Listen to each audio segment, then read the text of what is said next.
Good evening, everybody, and welcome to the Metal Magdalene with Jet radio show right here on Metal Messiah Radio. Tonight we have a special guest with us. We have Mr. Alex Marquez of Solstice. Welcome to the show, Alex. Oh, thank you for having me. Pleasure to be here. So, Alex, tell us, how old were you when you started playing drums, and was drums your first instrument of choice? Actually, not. Believe it or not, I wanted to play the trombone. Go figure, I was already in the rock, so it made absolutely no sense. I don't know why the instrument intrigued me, but it did. Then again, I was 11 years old, but it wasn't available. By the time I got to band at school, the only thing available was a tuba or percussion. And when I looked at a tuba, it just looked like a giant toilet, so there was no way I was going to play that thing in public. So it ended up being percussion, and sometimes fate has a way of working things out for you. and after that, how old were you when you actually were hooked by this second choice of yours and got yourself a real drum set? I got a drum set about 6 to 8 months later when my dad saw that it wasn't a fad. So he bought me a starter drum set. I don't even know what, I think it was a Jugs or something ridiculous that I tore up within 3 or 4 months, and then he actually got me a Pearl drum set, or a mixture of drum sets. But yeah, within months I was completely hooked. I knew the music that I loved was already, I was already listening to Kiss, and early, Dio, Sabbath, stuff like that. Well, Sabbath, not so much Dio yet, it was too soon. He was still Black Sabbath, a Rainbow. But, wow. I just realized how old I am. Anyways, yeah, so, I was hooked pretty quick. It was pretty immediate. And like you said, like Kiss and those kind of bands were your influences, but when did you decide that you wanted to start your own band, or you wanted to be in a band, and what was that first band, Alex? Oh, my God. My first band was a band called Wicked Sin, which is pretty much a Kiss clone, till I discovered who pretty much shaped my drumming, which is none other than the one and only Tommy Aldridge. Once I heard him, I realized one kick drum wasn't enough. I needed both, and it had to all revolve around double kick and all that stuff. So that was pretty quick. By the time I was 13, I was playing double bass pretty much. So I was one of the few that very quickly adapted to that and stay playing. A lot of people that I know played single bass for a very long time. That wasn't my case. I knew it immediately. I had mixed match pedals, one red and one blue bass drum, but it was double bass regardless. So immediately we started that band maybe a year after I had already began playing drums, and then after that, I joined a band with Dennis Munoz, who is in Solstice now, and Tony Troy, out of all people, was listening, and the band was called Flair, and that was our hard rock, semi-metal. It was hard rock metal, and that's the first band we geeked out with, and then from there was just a uphill spiral into thrash very quickly. By 85, Tony and I had joined a band called Wreckage, and all that hard rock was Proposers now, that whole bit. But not anything was once we started the band and stuff, it went from just hard rock into thrash real quick by 85. And then when you got into thrash at that era, God forbid you listen to Motley Crue or anything like that, you know what I mean? Mm-hmm. That was blasphemy, so you were a poser, that word. So, Alex, tell us then, we know, from you from, of course, starting out in Hellwitch and stuff like that. So tell us about your time in Hellwitch. Well, my time in Hellwitch was, Tony and I actually were in Hellwitch at the same time. That was actually before Records. Look, you caught me. I forgot about that. Pat was moving down back to South Florida from Gainesville. He had just finished school. So we played with him for a brief time. Transportation became, we were really young. So transportation became a problem. I don't think I did have a driver's license. I had just gotten it. I was like maybe 15. I know I was 16, just turned 16. So yeah, we played for a bit. It wasn't long, but Pat's still one of my better friends, and we're still tight. All good. Hell, which is God, so. Okay, so tell us then now about, of course, Solstice and starting that band up. Well, that band started off, there was another big band here for a while called Boogalard, and their original singer wasn't in the band anymore. So that band actually started with that man who's now deceased, actually, Sean Rogers. May he rest in peace. We started a band called Violent Art, and then Sean and us parted ways, and we met Rob, and then Rob joined the band, and coincidentally enough, we were playing Nintendo, and he was playing a game called Solstice, and even Paul Masvidal from Cynic came up with that name, brought it to us, and we loved it, and it's been Solstice ever since. So tell us a little bit about, some of the early days of Solstice, Alex. I mean, those probably were the best. So much fun writing all that stuff without any pressure not that pressure's always been a good thing for me, but I mean, not that, but it was easier back then. It was just a lot of fun, man. We basically lived at our warehouse. We were there every day of the week, just writing that album and then playing gigs out with great bands from down here like Rape Dave and Cell Witch and a bunch of other good bands over here, man. Just worked, and by the time we got the record deal, we were the well-oiled machine, that took me 2 hours to track that first album, and it took us maybe 2 days to track everything before mixing. It was really insane. I mean, I couldn't imagine doing that now, but it was very well good. We all get old. Sucks.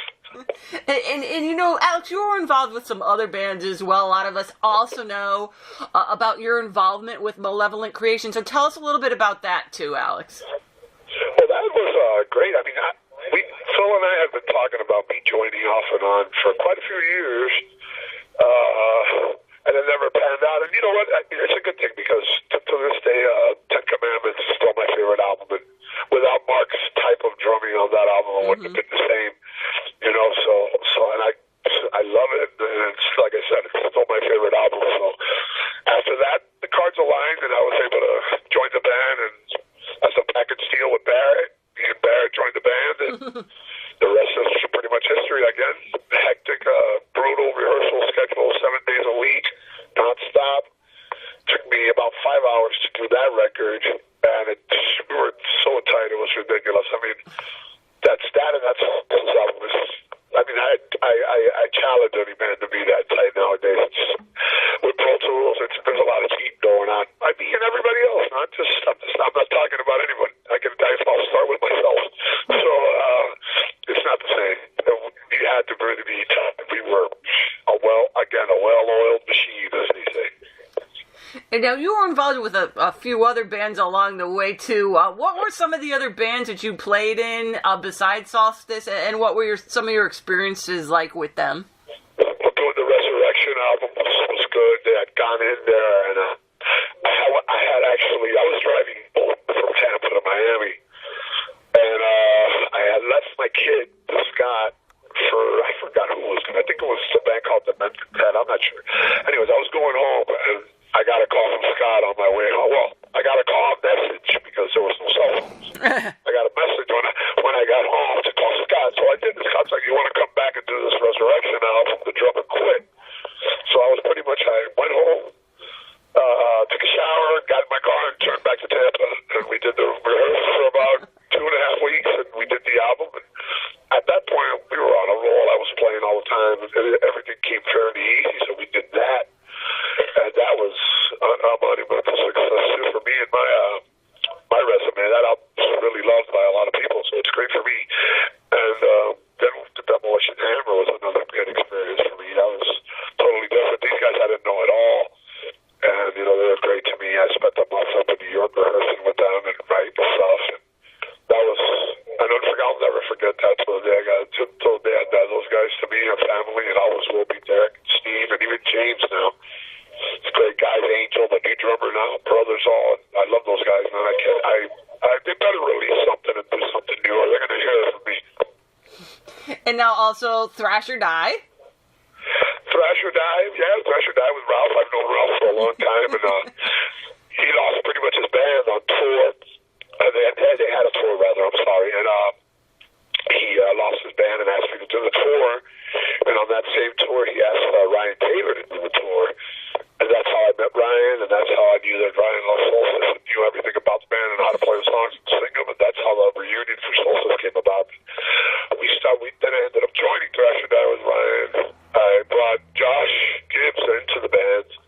I pretty much brought Josh into any band that I was trying to do. Me and him were pretty tight at that point, and whatever. So anyways, I was there for a while. And we parted ways now, but Ralph and I, we're always be friends. There's no bad blood between Ralph and I ever. So yeah, it's cool. It was a great experience. I had fun. That's one band that was a lot of fun. You couldn't take yourself seriously, and it was welcome for me because I tend to be a little too serious when it comes to recording and bands and stuff. And it's kind of cool to let loose, you know. Absolutely. Now, so Alex, you guys in Solstice now, you just released a little album teaser. So tell us what's going on now with Solstice as far as new music and plans for this year.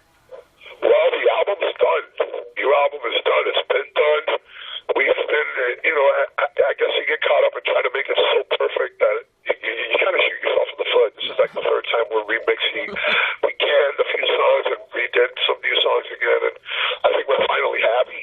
So right now, we've half the band's relocated. I moved to Phoenix, and I'm actually sitting in an airport from driving Dennis back to his new home in San Antonio.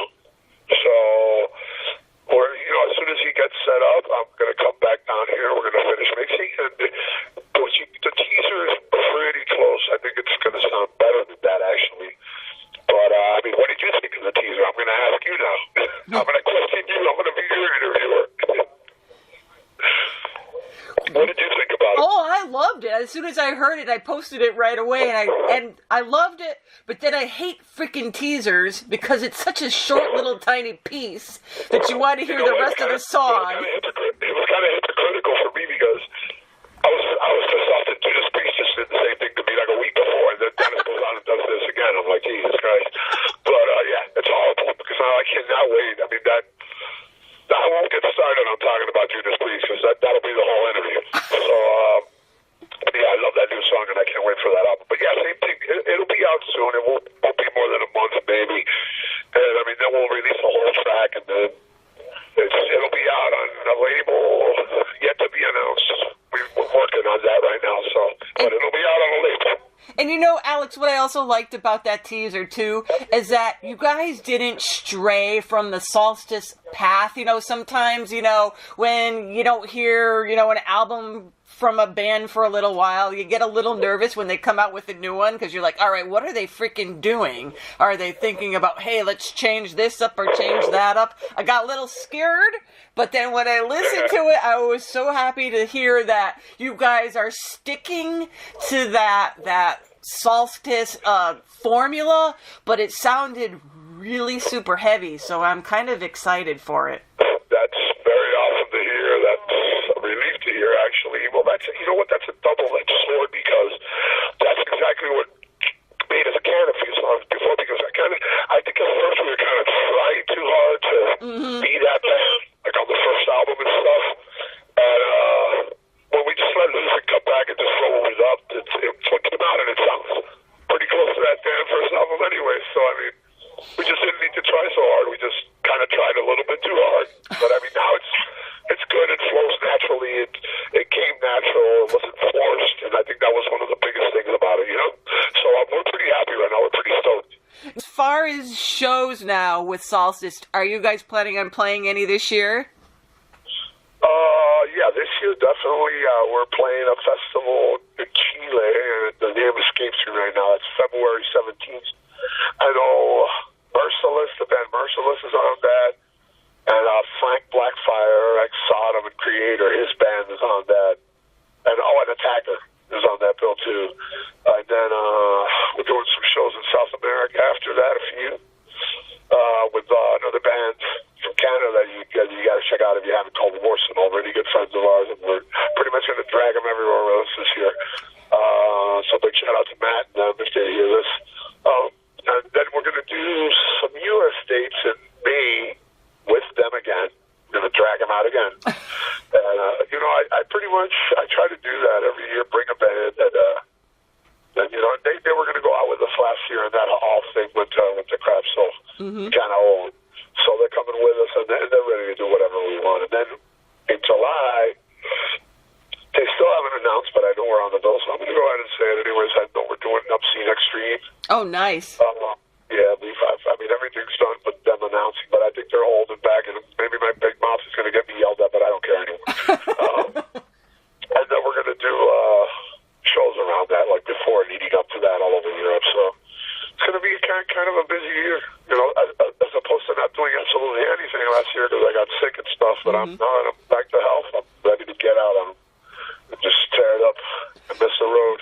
And now, hey, Alex, when you're out playing these shows this year, are you guys going to be playing some of the new music too? Of course, a lot of it actually. We have to. Now it becomes difficult because we all moved away. I mean, well, two of us moved, but the two original members moved away, so we all have to meet and rehearse these new songs. And we also have a new bass player, Marcel Salas, who, when you guys hear that man on that album, Jesus Christ! I mean, I couldn't have. I mean, I knew the guy was amazing, but what he did, I would have never. I would have never imagined that it would be that. It's just ridiculous. And then we had a couple of little guests on that album. Rob came in and did some stuff which brought a good flavor from the album. And we had a good friend, a longtime friend of ours in Dennis, some name you all know, Tony Choi, is on the album as well. Mm-hmm. So it's pretty cool, man. And they're on the same song, so that's going to be really nice. So that's awesome. So you got some pretty good guests there. You got a new album that we're all getting excited for. Now, this is going to be a full-length, Alex? Oh, yeah, 11 songs. Full-length. Awesome. So, Alex, if people want to learn more about the band, what's the best place to go to? Facebook? The Facebook page. Or my page is a gossip column. Go on there. I'm obsessed. You know, it's been pretty quiet because we've been pretty quiet, but once things start developing, you can always read anything on my page about the band. There you go. You know, my page is pretty open. If I don't add you immediately, bear with me. I'm over friends, so I gotta move things around and pick out family members that get mad at me to add people. So, I mean, at this point, I think I'm just going to start like a page where you can like the page because I keep getting people mad at me because I got to get rid of people to add people, and it's a nightmare. Yep, it's time to start an artist page now. I'm gonna have to. So when it's actually out there, it's called Alex Brutalizer Marquez. Mm-hmm. It's there. I have to work it more. I'm very lazy when it comes to internet and social media, so I have to get on it. But it's there. It's called Alex Brutalizer Marquez. If you can look it up, like it, share it, whatever you want to do. I'll be posting updates on it all the time from now on soon. So. Okay, so it looks like you got a lot going on with the band, and we're very excited. And of course, we know that as soon as you get this music out, that you will be sending it over to the Metal Magdalene with Jet. Well, without fail. I mean, the minute I get it, you'll have it 10 minutes later. So, all right. Okay, just with authority to play whatever you want, whenever you want, and as much as you want. Awesome. So, Alex, again, he's calling us from the airport, and so thank you so much for taking the time out and squeezing us. My pleasure. Thank you for killing some time with me. And you know, I always like to tell the stories of this band, and it's a lot of people haven't gotten to hear much, and I mean, it's my pleasure anytime. With pleasure, anytime. Sorry for taking so long. It's been a crazy week. That's not a problem. It's not a problem. So, hey, Alex, before we go, let's just mention who else is in the band with you. What the hell? That's a good idea, right? Well, you got myself, obviously, other original member, Dennis Munoz on guitars, and he's producing the album, actually. Then we got the one and only Ryan Taylor on vocals and guitars, or Mini Rob, as we like to call him, who's amazing. And check out his other band, Condition Critical, which is another great band. And he's got another band that he just recorded too with that. It's called Atomic, that will be out soon too. So that's going to be good stuff. And then the incomparable Marcel Salas on bass. Marcel Salas, he's amazing. He was in a band, a brother band of ours called Fathom. And he's in that band. He was in another great South Florida band called Fist. And he's with us now. I mean, the guy's a professional. He's amazing, a fun guy, a blast, a friend, a brother. So it's all in the family still, you know what I mean? Okay, So there we go. So now we know who's actually in the band. And if people want to find out more information about Solstice, what's going on, if they sneak us a little more teasers out there when the album's coming out, shows and all that, Facebook it. No more teasers. Next one will be a whole song. Oh, thank you. Teasers. I don't like them either. Okay. Hate them. So we'll definitely be looking forward to that. Like I said, everybody can check that out on Facebook. And again, Alex, thank you so much for taking the time out and coming on the show to do this with us here tonight. Anytime, my pleasure. Thank you for having me.